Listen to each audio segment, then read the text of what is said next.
त्यांची फरक असतात त्या ठिकाणी करतील आणि एक प्रकारचं देशामध्ये राजकारण बदलण्याची आज जी आवश्यकता आहे त्याच्यामध्ये यश संपादन करतील ज्याचा सार्थ अभिमान किंवा सगळ्यांना होतील एवढंच या ठिकाणी मी सांगू इच्छितो.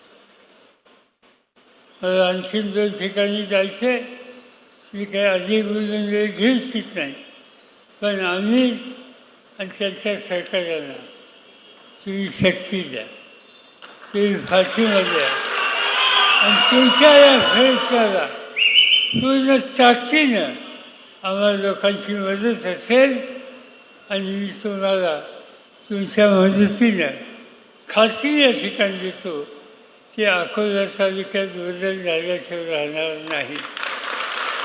आणि तो निकाल आम्ही घेतला आहे. 5 वर्षाच्या पूर्वी एका डॉक्टरला आम्ही निवेदन दिलं. 20 तुम्हाला सांगितलं निवेदनाला.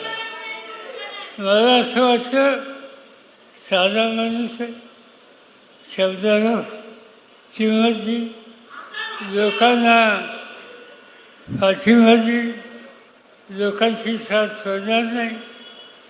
इथं भाषण केलं, काही झालं तर पवारसाहेबांची साथ सोडणार नाही. मुंबईत गेला, वस्तीचं जाऊन बसला. आता कुठं बसायचं हे ज्याला कळत नाही त्याला योग्य ठिकाणी बसवायचं हे उद्याच्या विधानसभेमध्ये ठिकाणी करायचं. आणि हे काम तुम्ही करा, हे काम तुम्ही करा आणि या तरुणाच्या फाशीची शक्ती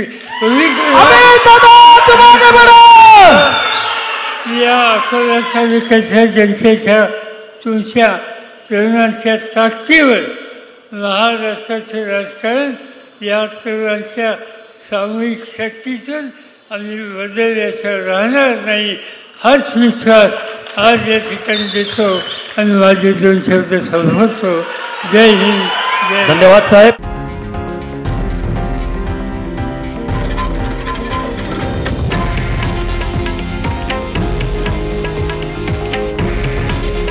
हे आहे देशातील नंबर 1 न्यूज नेटवर्क आणि आपण पाहत आहात TV9 मराठी.